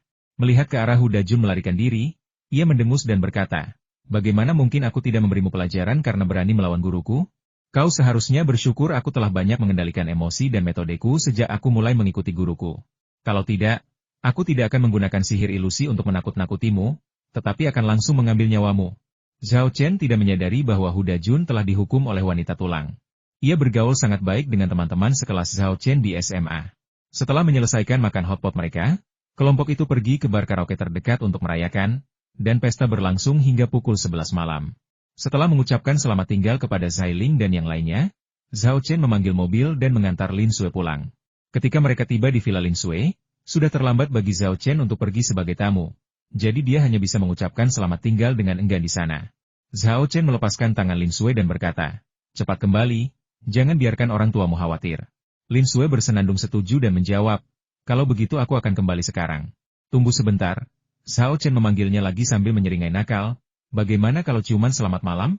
Rona malu muncul di wajah Lin Sui, membuat hati Zhao Chen berdebar tak tertahankan. Ia menarik Lin Sui ke dalam pelukannya dan mencium bibirnya yang lembut dan manis. Ciuman ini juga menggugah emosi Lin Sui. Ia memeluk Zhao Chen erat-erat, dan semua emosi yang selama ini ia rasakan, termasuk rinduan, kekhawatiran, dan kebanggaan, meluap saat itu juga. Zhao Chen pun sama, tergerak oleh momen itu, tangan kanannya tanpa sadar meraih ke dalam pakaian Lin Sui. Lin Sui secara naluriah mencoba menghentikannya, tetapi bagaimana mungkin ia bisa menandingi kekuatan Zhao Chen? Setelah berjuang beberapa saat dan menyadari bahwa itu sia-sia, ia membiarkan tangan panas Zhao Chen meremas payudaranya. Selain menyusui sewaktu kecil, ini adalah pertama kalinya selama lebih dari 20 tahun Zhao Chen menyentuh payudara wanita. Pikirannya menjadi kosong, hanya satu pikiran yang tersisa begitu lembut, begitu halus, begitu memantul. Bagaimana dengan kucing putih dan dua dancone kecil? Apalagi yang dapat mereka lakukan saat ini selain menatap langit berbintang pada sudut 45 derajat? Batuk-batuk. Tepat saat keduanya tengah asyik saling mencintai, batuk yang tak terduga tiba-tiba memecah kesunyian malam, mengagetkan mereka berdua. Mendengar suara batuk, Zhao Chen terkejut ketika mendapati Ibu Lin Sui, Sue Wanyun, berdiri di pintu masuk villa. Zhao Chen benar-benar tercengang. Gila, kebetulan banget. Akhirnya aku berhasil dapat ciuman selamat malam, dan akhirnya aku berhasil menaklukkan benteng dataran tinggi. Tapi sebelum sempat menikmatinya, ibu mertuaku memergoki kami. Apa ada yang lebih memalukan dari ini? Ah, Bu, Ibu, kenapa Ibu belum tidur? Lin Sui buru-buru melepaskan pelukan Zhao Chen. Melihat Zhao Chen masih dengan bodohnya memasukkan tangannya ke dalam pakaiannya, ia merasa malu sekaligus kesal. Ia segera menarik tangan Zhao Chen keluar dan buru-buru merapikan pakaiannya. Zhao Chen pun tersadar. Meskipun sangat malu, ia tetap harus memberanikan diri menyapanya. Halo, Bibi Sui. Baiklah, kapan kamu kembali? Tanya Sue Wanyun. Ekspresinya tidak banyak berubah, jadi Zhao Chen tidak tahu apakah dia marah atau tidak, dan dengan jujur menjawab, aku pulang sore ini. Aku hanya menemani Xiao Sui ke pesta ulang tahun teman sekelasnya di SMA. Oh, begitu. Sue Wanyun mengangguk, lalu berkata, bagaimana kalau kamu masuk dan duduk sebentar? Zhao Chen menolak, katanya, tidak, Bibi Sui, sudah terlambat, aku tidak akan mengganggu istirahatmu. Sue Wanyun tidak memaksa, dan malah berkata, baiklah, datanglah ke rumahku kalau kamu ada waktu luang di lain hari. Aku akan memasak beberapa hidangan khasku untukmu sebagai hadiah karena telah mengalahkan tabib Kampo Jepang dan membawa kejayaan bagi negara. Zhao Chen tentu saja tidak akan menolak undangan itu, tetapi ia sedikit ragu Bibi Sui memasak untukku sungguh suatu kehormatan. Namun, aku khawatir itu tidak akan mungkin sebelum tahun baru, karena aku harus kembali ke kampung halamanku besok. Bagaimana kalau aku datang dan mengganggumu setelah tahun baru? Baiklah, ayo kita lakukan setelah tahun baru. Sue Wanyun setuju. Setelah berdiskusi, Zhao Chen dan Lin Sui berpamitan dengan enggan. Dengan kehadiran Sue Wanyun, keduanya tidak berani melakukan apapun yang dapat menyebabkan masalah besar. Saat mereka berpisah, Zhao Chen tidak lupa mengeluarkan hadiah yang diberikan Cheng Haoyu dan memberikannya kepada Lin Sui dan Sue Wanyun. Sue Wanyun sangat gembira menerima hadiah itu. Bukan karena Zhao Chen memberinya tas dan kosmetik desainer barang-barang itu tidak terlalu menarik baginya. Yang ia hargai adalah Zhao Chen. Setelah pergi ke Shanghai, ingat untuk memberinya hadiah. Terlepas dari jenis atau nilai hadiahnya, perasaan itu sendiri sudah cukup. Selanjutnya, Sue Wanyun membawa Lin Sui ke dalam rumah, sementara Zhao Chen berbalik dan pergi. Begitu mereka memasuki rumah, Sue Wanyun bertanya dengan suara rendah, seberapa jauh perkembangan hubunganmu dan Zhao Chen? Bu, apa yang ibu bicarakan? Lin Sui merasa malu ditanya pertanyaan pribadi seperti itu, apalagi penanyanya adalah ibunya sendiri, yang membuatnya semakin canggung. Sue Wanyun berkata, aku tidak keberatan kamu berkencan dengan Zhao Chen, tapi kamu harus melindungi dirimu sendiri. Kamu harus tahu bahwa bagi pria, semakin mudah sesuatu diperoleh, semakin kecil kemungkinan mereka akan menghargainya. Lin Sui dapat dengan mudah memahami arti kata-kata Sue Wanyun. Wajah cantiknya langsung memerah, dan ia tidak berani melanjutkan topik dengan Sue Wanyun. Ia buru-buru berkata, aku sangat lelah. Aku akan mandi dan tidur. Bu, ibu juga harus istirahat lebih awal. Dia segera berlari kembali ke kamarnya seolah-olah hendak melarikan diri, meninggalkan Sue Wanyun berdiri di sana sendirian, bergumam tidak puas, anakku, aku sedang berbicara denganmu tentang sesuatu yang penting, mengapa kau melarikan diri? Lin Liangze keluar dari ruang kerja dan berkata, anak-anak dan cucu-cucu memiliki berkahnya masing-masing. Wanyun, Xiao Sui adalah anak yang sangat cerdas dan mandiri. Dia bisa menangani masalah hati. Kamu tidak perlu mengkhawatirkannya. Saya hanya khawatir Xiao Sui akan menderita kerugian, kata Sue Wanyun. Lin Liangze menggelengkan kepalanya dan berkata, Zhao Chen anak yang baik. Dia dan Xiao Sui adalah pasangan yang serasi, seperti pasangan emas di dunia nyata. Aku juga bisa melihat bahwa cintanya kepada Xiao Sui sangat tulus. Jadi, kau bisa tenang saja. Xiao Sui pasti tidak akan menderita.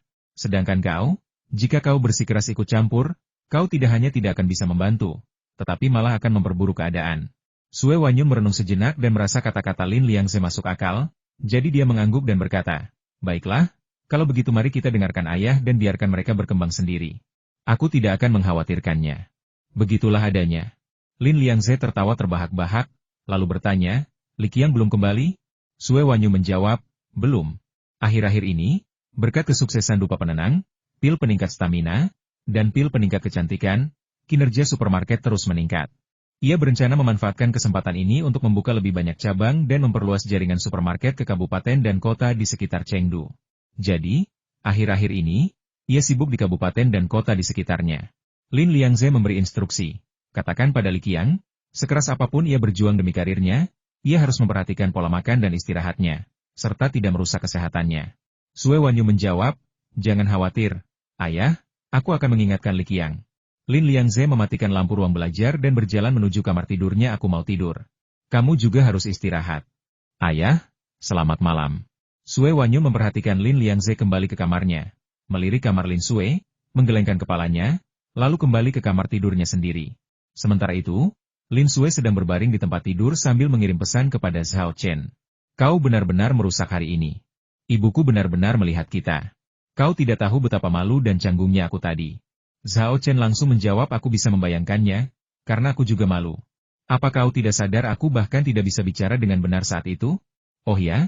Apa yang ibu katakan saat pulang? Dia tidak memarahiku, kan? Wajah cantik Lin Sue memerah, tetapi hatinya sangat bahagia. Ia menjawab, apa maksudmu, ibu kami? Itu ibuku. Zhao Chen terkekeh dan menjawab, ini hanya masalah waktu. Lagi pula, bukan itu intinya. Intinya adalah kalimat terakhir. Jangan khawatir, aku tidak memarahimu. Hanya saja ibuku bilang. Lin Sue terdiam sejenak. Zhao Chen dengan cepat bertanya, apa yang ibu katakan?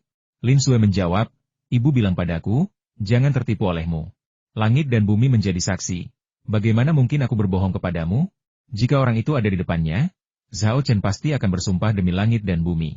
Lin Sue menjawab dengan marah, kamu masih bilang tidak. Kamu jelas-jelas bilang selamat malam. Tapi kemana tanganmu pergi? Ini. Zhao Chen langsung merasa malu.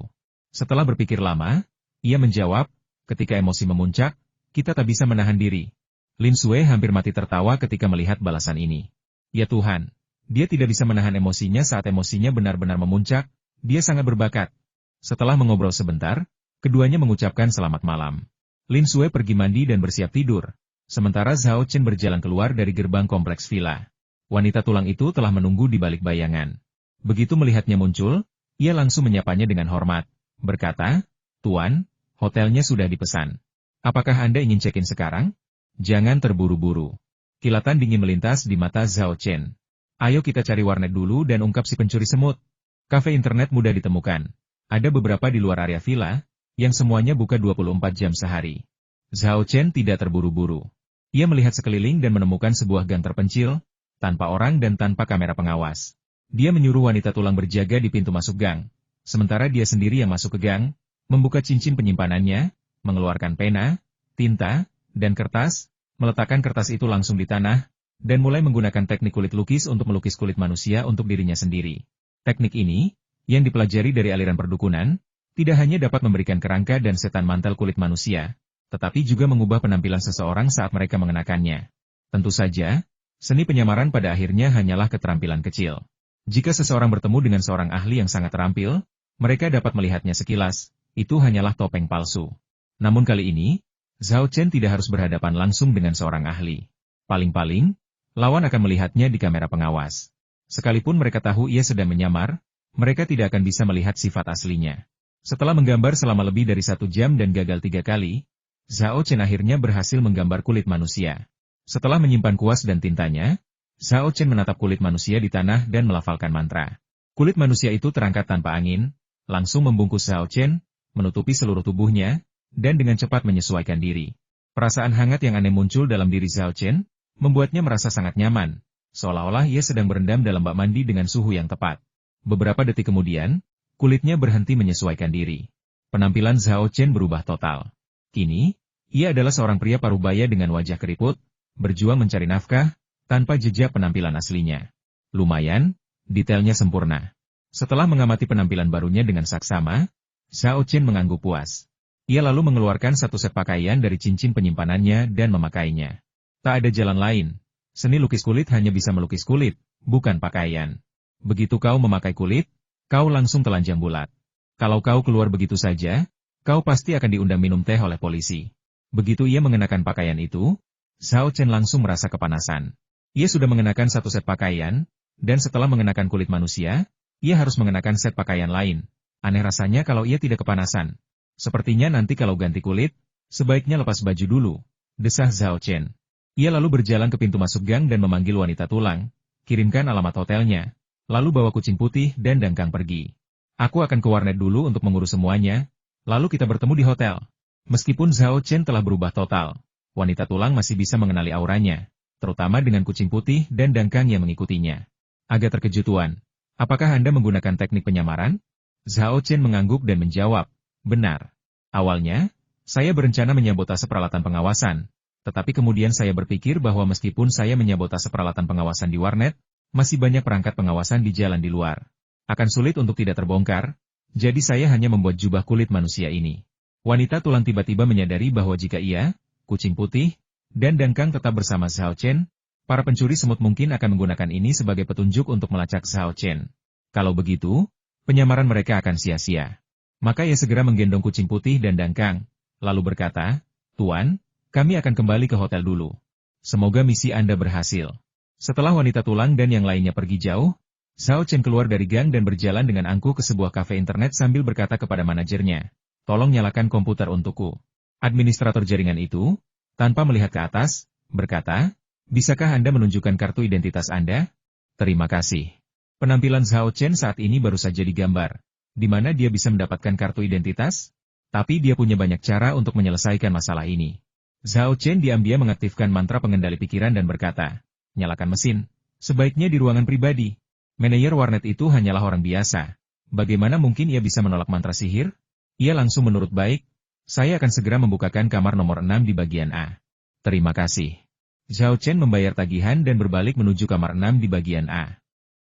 Ia melihat beberapa kamera keamanan di sepanjang jalan, tetapi alih-alih menghindarinya, ia malah tersenyum. Ketika Zhao Chen memasuki ruang pribadi, manajer kafe internet itu pun terbangun dari kondisi hipnotisnya, tetapi dia jelas tidak dapat mengingat apa yang baru saja terjadi. Dia juga tidak mencoba mengingatnya, dan menyibukkan diri dengan urusannya sendiri. Di dalam ruang pribadi, setelah menutup pintu, Zhao Chen menyalakan komputernya. Untuk mengungkap keberadaan pencuri semut, akun alternatif yang diberikan Hao Li jelas tidak bisa digunakan. Sebaiknya kita daftarkan akun baru agar meskipun pencuri semut menyelidiki, mereka tidak akan menemukan petunjuk apapun. Setelah memahami semua ini, Zhao Chen menyiapkan proxy VPN luar negeri sebelum masuk ke forum kultivator. Ketika ia mengklik daftar, ia dengan santai memilih Alchemist. Saat memasuki halaman tanya jawab, ia mendapati bahwa forum kultivator telah bertindak cepat. Pertanyaan dan jawaban yang sebelumnya ia tunjukkan mengandung kesalahan telah diperbaiki. Zhao Chen tanpa sadar ingin mengerjakan soal-soal itu. Tetapi kemudian ia tiba-tiba menyadari tunggu sebentar. Soal-soal ujian alkemis itu hanya diketahui oleh mereka yang bisa masuk ke forum kultivator. Alkemis lain pasti akan mengisi jawaban lama ketika mereka mengerjakan soal-soal ini. Jika pencuri semut menemukan soal ini, mereka mungkin bisa menemukan beberapa petunjuk. Untuk membangun organisasi besar seperti INTFS, setiap langkah harus dilakukan dengan sangat hati-hati. Jika tidak, ini bukan tentang mengakali orang, tetapi tentang mengirim mereka ke kematian. Untuk amannya, saya akan mendaftar akun dukun saja. Zhao Chen keluar dari ujian alkemis dan membuka ujian pendaftaran dukun untuk mulai menjawab pertanyaan. Dia telah mengumpulkan sejumlah besar buku tentang ilmu sihir dari para pemenang, jadi menguasai pertanyaan-pertanyaan dasar ini adalah hal yang mudah. Tak lama kemudian, ia berhasil mendaftarkan akun bernama penyihir kecil dibandingkan dengan penyihir agung. Karena akun tersebut baru didaftarkan, ia tidak dapat mengakses banyak bagian forum kultivator, tetapi Zhao Chen tidak berniat menjelajahi bagian lain. Tujuannya adalah untuk memposting di bagian obrolan santai. Bagian ini tidak memiliki batasan pada level akun. Jadi tentu saja ini menjadi tempat favorit bagi para kultivator untuk mengobrol dan membanggakan diri. Dan ini juga merupakan bagian yang paling populer di forum. Mengambil pena dan kertas, Zhao Chen mengaktifkan teknik pelacakannya, mencari alamat markas besar pencuri semut dan anggota berpangkat tinggi. Melihat dokumen yang memenuhi beberapa halaman dengan tulisan dan gambar, dia tersenyum kecil dan segera mulai mengedit postingan tersebut, memasukkan alamat-alamat ke dalamnya. Sayangnya, peta kecil yang digambar dengan teknik pelacakan tidak dapat dimasuki. Tetapi tidak masalah, alamat teksnya cukup rinci. Postingan itu segera diedit. Saat menulis judul, Zhao Chen berpikir bahwa ia membutuhkan judul yang menarik. Jika tidak akan ada yang membacanya, dan rencananya akan gagal. Setelah berpikir lama, ia mengetik judul mengejutkan. Alamat pencuri semut misterius telah terbongkar. Tak dapat dipercaya, mereka benar-benar ada di tempat ini. Meski sudah lewat pukul 11 malam, banyak praktisi masih asyik menjelajahi forum. Tak lama setelah Zhao Chen mengunggah postingannya, seseorang mengkliknya. Mereka kemudian menyadari bahwa bukan hanya judulnya yang konyol, tetapi isinya juga cukup aneh, hanya berisi sekitar selusin URL dan tidak ada yang lain. Meskipun judul dan isinya menyatakan bahwa sekitar selusin alamat dalam kiriman itu merupakan kantor pusat dan lokasi para petinggi NTFS, tidak seorang pun mempercayainya. Pencuri semut telah ada selama bertahun-tahun, dan banyak orang di dunia kultivasi telah mencoba menemukan dan membasmi mereka, tetapi tidak ada yang berhasil menemukannya. Di antara mereka terdapat sekte-sekte kuat dan para ahli yang luar biasa. Bahkan keluarga-keluarga berpengaruh dan pakar-pakar hebat ini pun tak mampu menemukan keberadaan para pencuri semut, namun sebuah akun yang baru terdaftar bisa mengungkap alamat markas dan anggota-anggota berpangkat tinggi mereka? Lucu sekali. Seseorang langsung membalas dengan komentar sarkastis, astaga. Aku tak percaya. Ini forum kultivator, bukan UC News Headliness. Sekalipun rubrik, gosip Jianghu, untuk obrolan santai, jangan posting berita bohong semacam ini untuk menyakiti orang lain. Akun, ikan kecil dibandingkan ikan besar, ini adalah akun alternatif yang baru terdaftar. Akun ini jelas-jelas berusaha menarik perhatian dan menciptakan sensasi dengan cara ini. Jika alamat yang kau berikan padaku benar-benar alamat markas dan petinggi pencuri semut, aku akan memakan komputer ini. Hanya dalam beberapa menit, postingan Zhao Chenfa telah menerima beberapa balasan. Akan tetapi, semua balasan menanyakannya, tidak seorang pun percaya bahwa alamat yang diberikannya asli. Jumlah tanggapan terhadap pertanyaan tersebut masih terus bertambah. Oh tidak, utas ini mulai melenceng. Zhao Chen mengerutkan kening dan bergumam, kalau aku tidak bisa meyakinkan mereka, maka postingan ini tidak ada gunanya. Saat itu, ia dengan santai menekan F5 untuk menyegarkan halaman. Lalu melihat sebuah ID dengan jabatan moderator membalas postingan tersebut, mengingat ini pelanggaran pertama. Saya akan memberikan peringatan. Jika terjadi lagi, saya akan memblokir pengguna tersebut. Pak Erles Sword Immortal? Rasanya aku pernah melihat nama ID ini sebelumnya. Zhao Chen mengingat sejenak dan teringat bahwa ini adalah moderator yang sama yang mencoba mempermalukan Howley ketika ia menggunakan akun alternatif Howley untuk posting terakhir kali, tetapi malah dikalahkan. Kebetulan sekali aku bertemu denganmu 2 kali berturut-turut. Baiklah. Aku akan menggunakanmu sebagai titik awalku. Sementara itu, di sebuah komunitas villa di prefektur Chang'an, Sanlei, yang baru saja menyelesaikan kultivasinya, sedang berbaring di tempat tidurnya dengan komputer tablet, menjelajahi forum dan mengobrol di beberapa grup obrolan. Pria jangkung dan kurus berusia 30-an ini tak lain adalah pendekar pedang yang tak tertandingi, moderator forum para kultivator. Saat itu, ia berada di grup moderator, mengeluh kepada beberapa moderator lain di forum kultivator kualitas pendatang baru ini sungguh buruk. Mereka masuk ke forum tanpa mempelajari etika dan aturan forum sebelum mulai memposting secara acak. Seorang pengguna dengan ID Grandmaster Gunung Longhu menjawab, apakah Anda sedang membicarakan orang tak dikenal yang baru saja memposting alamat pencuri semut di obrolan santai tentang dunia seni bela diri? Saya membaca postingannya, dan alamat yang dia berikan sangat detail, jadi mungkin saja benar. Mana mungkin? Alamat pencuri semut itu tidak mudah didapat. Sanlei sungguh tak percaya. Penguntit lain muncul dan berkata, bagaimana kalau ini akun alternatif milik seorang master? Sama seperti ujian alkemis terakhir kali. Koreksi Zhao Chen pada soal-soal ujian alkemis tak hanya mengesankan para alkemis di forum kultivator, tetapi juga guru-guru dan keluarga mereka, membuat semua orang sepakat bahwa akun alternatif kakak cuma suka makan pasti milik seorang master alkimia. Melihat ini, Sanlei ragu-ragu, tetapi jawabannya tegas mustahil. Tidak banyak tokoh kuat di dunia kultivasi saat ini. Begitu saya selesai berbicara, sebuah pemberitahuan muncul di kotak surat forum saya, yang menunjukkan bahwa ada email baru yang terkirim. Sanlei dengan santai mengklik email itu dan terkejut ketika melihat nama pengirimnya. Apalah arti ikan kecil dibandingkan ikan besar? Kenapa dia mengirimiku pesan pribadi? Apa dia mencoba mengakui kesalahannya? Dengan sekali usapan jari, isi email langsung muncul di hadapannya. Isinya singkat, hanya satu kalimat. Namun kata-kata itu sangat mengejutkan Sanlei hingga ia melompat berdiri dan berseru. Sialan, siapakah ikan kecil jika dibandingkan dengan ikan besar ini? Alasan dia kehilangan ketenangannya adalah karena email tersebut berisi kalimat yang menunjukkan alamat lengkapnya saat ini. Bagaimana dia tahu alamatku? Dan sedetail itu? Mungkinkah itu benar-benar akun alternatif seseorang? Berbagai pertanyaan membanjiri pikiran Sanlei. Ia buru-buru membuka grup moderator, menandai semua anggota, dan bertanya, akun alternatif siapa ini? Bukan siapa-siapa dibandingkan dengan seorang master? Lelucon ini sama sekali tidak lucu. Ada apa? Apa yang telah terjadi? Pertama-tama, izinkan saya menjelaskan, identitas ini bukan milik saya. Saya spesialis bela diri dan tidak tahu apa-apa tentang perdukunan. Mereka yang tadinya bersembunyi di grup moderator tiba-tiba muncul. Bahkan administrator forum pun ikut tergerak, bertanya kepada Sanlei apa yang terjadi. Sanlei menjawab, saya baru saja menerima email pribadi dari seseorang yang tidak dikenal, ia mencantumkan alamat lengkap saya saat ini. Kelompok itu terdiam sesaat, lalu meletuslah diskusi yang bahkan lebih panas. Benarkah? Apakah dia mengenalmu? Bagaimana dia tahu alamatmu? Dengan melacakmu? Dengan meramal? Atau dengan cara lain? Sial, apakah itu berarti alamat pencuri semut yang dibeberkannya mungkin benar-benar nyata?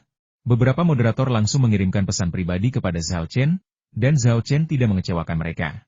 Ia segera menemukan alamat mereka, menyusunnya menjadi email, dan mengirimkannya kembali. Jika satu alamat cocok merupakan suatu kebetulan, maka bukan lagi suatu kebetulan jika dua, tiga, atau bahkan lebih alamat cocok.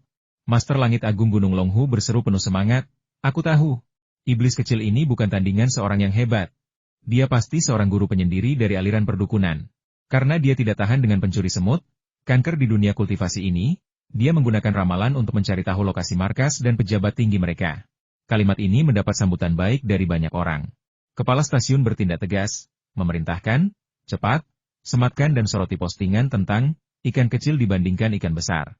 Saya sudah bertahun-tahun tidak menyukai pencuri semut ini, tapi sayangnya, saya tidak pernah bisa melacak mereka.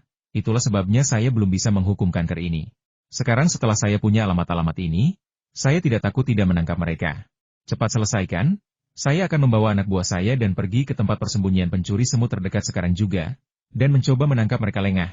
Beberapa moderator langsung bekerja, tidak hanya menyematkan dan menyorot postingan Zhao Chen, tetapi juga mengeposkan alamat NTF sebagai informasi latar belakang di bagian atas forum, membuatnya terlihat oleh siapapun yang memasuki forum. Perubahan peristiwa yang tiba-tiba ini membuat semua orang yang menuduh Zhao Chen menyebarkan informasi palsu benar-benar tercengang.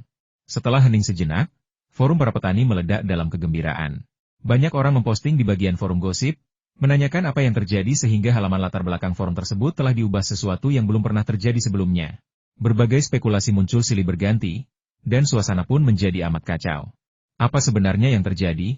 Apakah forumnya telah diretas? Bukankah alamat-alamat ini hanya diposting acak di postingan, ikan kecil dibandingkan ikan besar? Bagaimana bisa mereka akhirnya digunakan sebagai latar belakang forum? Mungkinkah alamat para pencuri semut yang dikirim penyihir kecil itu semuanya nyata? Sejumlah kecil orang yang memiliki informasi kontak moderator segera menelepon. Shan Han adalah salah satunya. Dia telah membantu San Lei memurnikan pil dan menyimpan nomor teleponnya. Keduanya cukup akrab, jadi setelah panggilan tersambung, Shan Han melewatkan basa-basi dan langsung ke intinya. Bertanya, "Pak San, apa sebenarnya yang kalian lakukan hari ini? Kulihat kau hanya mengkritiknya karena tak berarti apa-apa dibandingkan dengan orang penting. Kok tiba-tiba kau menyorot dan menyematkannya? Dan bahkan mengubah latar belakang forum ke alamat-alamat dari postingan itu?" Jangan bahas itu.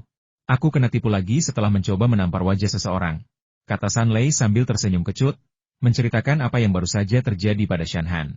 Ia menyimpulkan, berdasarkan kesimpulan kami, ikan kecil dibandingkan ikan besar, ini jelas seorang ahli di aliran perdukunan.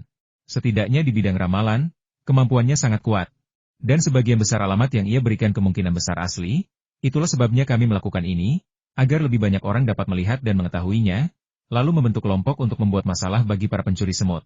Dan Han mendecak lidahnya karena takjub. Aku tidak pernah membayangkan bahwa seorang ahli ramalan seperti itu akan bersembunyi di aliran perdukunan saat ini. Aku juga tidak menyangka ini, San Lei mendesah. Kalau aku mengalami hal seperti ini lagi, aku pasti bukan orang pertama yang terburu-buru menanganinya. Sial, aku selalu ditampar mukanya oleh ahlinya. Aku capek sekali. Shan Han tidak dapat menahan tawa mendengar kata-katanya. Pertanyaan dan jawaban serupa terjadi di antara sekelompok moderator forum. Dalam hitungan menit, masing-masing moderator menerima beberapa pertanyaan melalui telepon. Akhirnya, wakil administrator forum kultivator memasang penjelasan di bagian atas forum agar semua orang dapat melihat dan memahami apa yang telah terjadi. Setelah membaca postingan penjelasan ini, para praktisi di forum langsung gempar. Astaga, alamat yang diungkapkan setan kecil tentang pencuri semut itu ternyata asli? Aku tak pernah membayangkan akan ada sisa-sisa bandit seperti semut ini di kota Jinlingku yang agung. Adakah rekan kultivator di sekitar sini yang ingin membentuk tim dan membasmi para pengganggu dunia kultivasi ini? Tambahkan aku ke timmu kalau kamu mau mulai raid. Aku ahli bela diri dan juga ahli membuat jimat. Aku bisa menahan dan menjerat musuh. Aku sedang dalam perjalanan mempersembahkan dupa. Dan meskipun kekuatan tempurku tidak terlalu tinggi, aku bisa merapal mantra untuk memperkuat kalian semua. Aku sedang mencari tim untuk bergabung. Dalam sekejap, postingan tentang pembentukan tim dan memulai raid bermunculan bak jamur di tengah hujan. Jika orang yang kurang informasi melihatnya, mereka mungkin akan mengira telah memasuki forum yang salah dan menemukan forum game tempat sekelompok penggemar game sedang berdiskusi tentang cara menjalankan Dungeon atau semacamnya. Lonjakan popularitas ini mencapai puncaknya ketika administrator forum petani memposting topik baru. Postingan administrator situs sangat sederhana, hanya satu kalimat: "Saya sudah memimpin anak buah saya ke salah satu lokasi dan kami berhasil menemukan pencuri semut." Cukup sekian. Saya akan membawa mereka ke sana dan melawan mereka sampai mati. Postingan itu juga menyertakan sebuah foto. Foto itu memperlihatkan punggung seseorang yang telanjang, dengan tato semut di rompinya. Setelah melihat postingan ini, tidak seorang pun meragukan keaslian selusin alamat yang diterbitkan Zhao Chen, dan semakin banyak orang membentuk kelompok untuk menyerang pencuri semut. Ini menunjukkan bahwa pencuri semut, yang tidak akan berhenti untuk berkultivasi, benar-benar seperti tikus yang menyeberang jalan di dunia kultivasi, dibenci semua orang. Kami tidak membunuh mereka sebelumnya karena kami tidak tahu di mana mereka berada. Sekarang setelah kami tahu, kami tidak hanya harus membunuh mereka, tetapi kami harus membunuh mereka dengan kejam. Faktanya, pencuri semut juga mengirim orang untuk menyusup ke forum para kultivator. Salah satu tujuannya adalah untuk merebut lebih banyak teknik kultivasi dan jimat dari para kultivator di sana. Dan yang lainnya adalah untuk menjadikan para kultivator di forum tersebut sebagai anggota pinggiran melalui metode cuci otak yang mirip dengan skema piramida. Dengan keributan yang disebabkan oleh forum para petani, bagaimana mungkin semut yang bersembunyi di sini tidak tahu? Mereka segera melaporkan masalah itu kepada atasan mereka, membuat seluruh pimpinan NTFS tercengang. Apa-apaan ini? Aku sudah melepas celanaku dan berbaring di tempat tidur.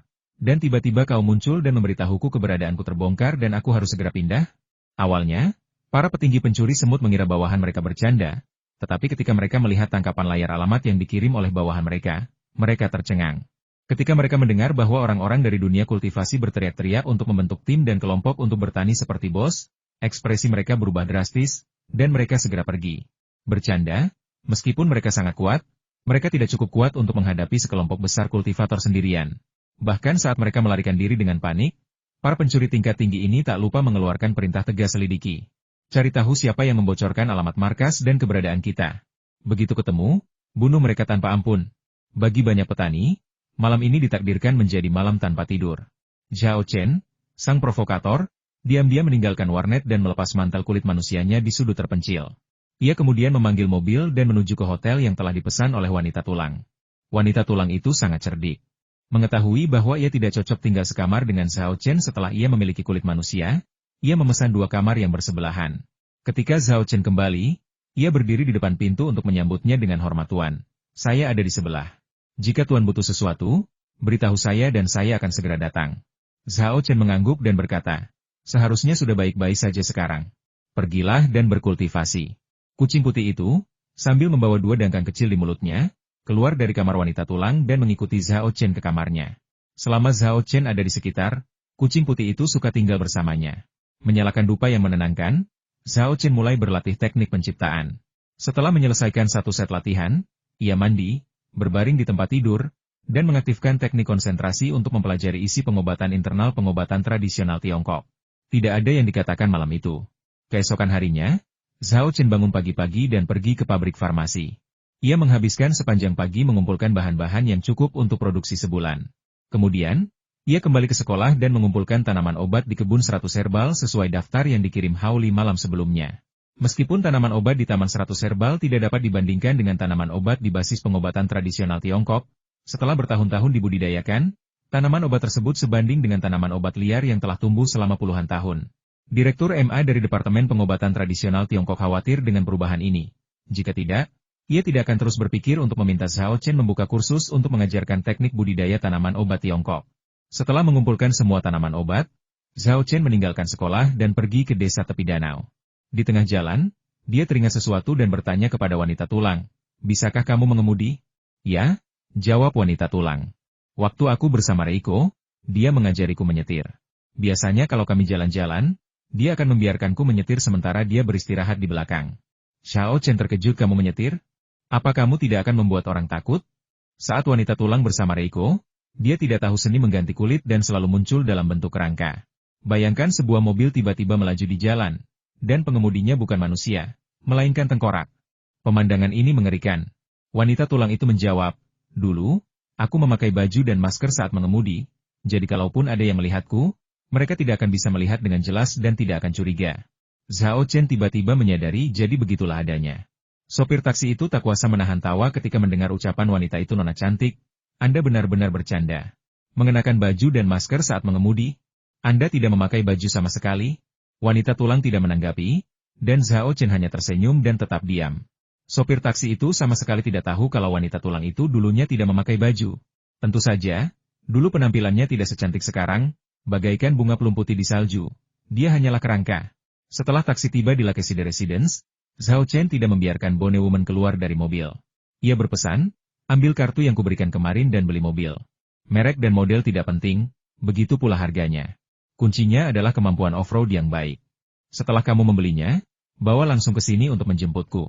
Ya, jawab wanita tulang itu, mengurungkan niatnya untuk keluar dari mobil, dan berkata kepada sopir taksi, ke jalan bandara. Sebagian besar dealer mobil di Chengdu terkonsentrasi di kedua sisi jalan bandara. Saya memperhatikan hal ini kemarin ketika memasuki kota dari bandara. Oke. Sopir taksi itu ingin sekali melakukan perjalanan lagi, jadi ia segera memutar balik mobilnya dan menuju ke Airport Road. Di jalan, tak bisa diam. Ia berkata sambil mengemudi, Nona, apa pria itu pacar Anda? Wah, dia benar-benar sombong. Merek, model, dan harga tidak penting. Saat saya membeli mobil, saya bisa berkata seperti itu pada diri sendiri. Wanita tulang menjawab, itu bukan pacarku, itu bosku. Zhao Chen mempunyai peraturan bahwa wanita tulang harus memanggilnya bos dan bukan tuan di hadapan orang luar, guna mencegah orang lain berpikiran atau berkata yang tidak-tidak. Sayangnya, sebutan bos juga mudah disalahartikan.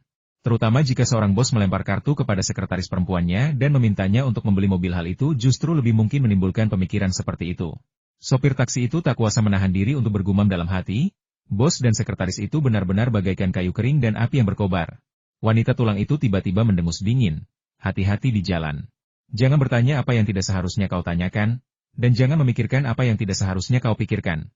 Kata-kata itu begitu mendominasi hingga mengejutkan sopir taksi, yang berpikir dalam hati, astaga, wanita ini aneh sekali. Bagaimana dia tahu aku sedang berpikir omong kosong? Dan aura kuat yang terpancar darinya saat berbicara adalah sesuatu yang seharusnya tidak dimiliki seorang sekretaris. Setelah ketakutan, sopir taksi itu, meskipun penuh rasa ingin tahu dan pertanyaan, tidak berani berbicara lagi. Bukannya dia tidak mau, tapi dia tidak berani. Dia benar-benar ketakutan. Sementara itu, Zhao Chen, ditemani seekor kucing putih dan 2 ekor anjing dangkang, memasuki kediaman di tepi danau. Begitu saya masuk, saya mendengar suara pertengkaran dari meja resepsionis. Apa? Kamu tutup hari ini? Kenapa kamu tidak bilang ini waktu aku reservasi kemarin? Kenapa kamu tidak menelepon untuk memberitahuku sebelum aku datang? Aku sengaja memilih tempat ini untuk menjamu tamu-tamu terhormatku hari ini, dan aku memuji hidanganmu sepanjang perjalanan ke sini. Dan sekarang kamu bilang kamu tutup? Apa kamu bercanda? Manajer resepsionis tersenyum kecut. Ia juga cukup kesal. Entah apa yang dipikirkan bosnya. Saat itu hampir jam makan siang, tetapi tiba-tiba ia mengumumkan bahwa bisnisnya akan tutup selama beberapa hari.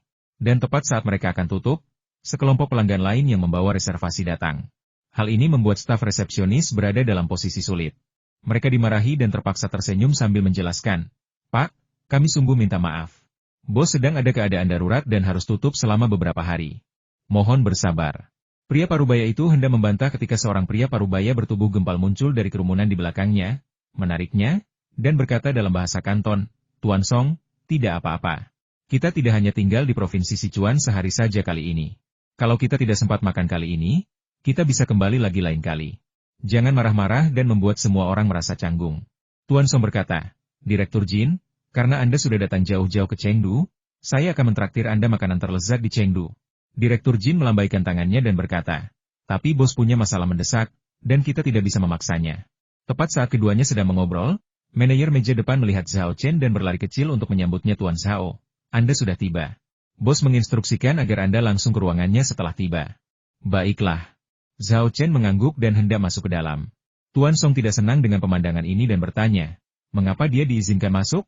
Manajer meja depan menjelaskan, dia teman bos, dan bos secara khusus menginstruksikan bahwa begitu dia tiba, dia harus langsung diizinkan masuk. Mendengar ini, Presiden Song berhenti membuat keributan. Dia biasanya tidak mempunyai sifat pemarah, tapi dia marah hari ini karena dia berdiri di hadapan tamu penting. Terus terang saja, siapapun akan marah dalam situasi ini. Zhao Chen berhenti dan memanggil manajer meja depan. Setelah menanyakan situasinya, ia berpikir sejenak dan berkata, sebaiknya Anda segera menghubungi pelanggan lain yang sudah melakukan reservasi dan memberitahu mereka bahwa restorannya tutup. Jangan biarkan mereka pergi sia-sia.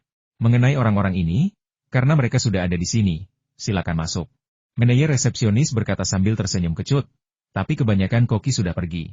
Kalau kita izinkan mereka masuk, siapa yang akan memasak? Zhao Chen berkata, ini disebabkan oleh Lau Hao, jadi biarkan dia memasak beberapa hidangan untuk mereka sendiri. Ini, manajer meja depan berada dalam dilema. Zhao Chen tertawa dan berkata, Jangan khawatir, aku akan pergi dan memberitahu Lau Hao. Manajer meja depan tahu bahwa Zhao Chen adalah teman baik Haoli dan kata-katanya berpengaruh bagi Haoli. Jadi dia mengangguk setuju dan berkata, saya akan segera meminta seseorang untuk menangani masalah selanjutnya. Terima kasih sudah mengingatkan saya, Tuan Zhao. Setelah mengucapkan terima kasih kepada Zhao Chen, manajer meja depan berbalik dan segera menyusul manajer umum Song, Direktur Jin, dan rombongan mereka yang hendak pergi. Tuan Song, saya sangat menyesal. Ini memang kesalahan kami. Sebagai ungkapan permintaan maaf kami, bos kami akan secara pribadi memasak jamuan makan untuk Anda semua. Silakan ikut saya, beserta tamu-tamu Anda. Apa? Mulut Presiden Song ternganga karena terkejut.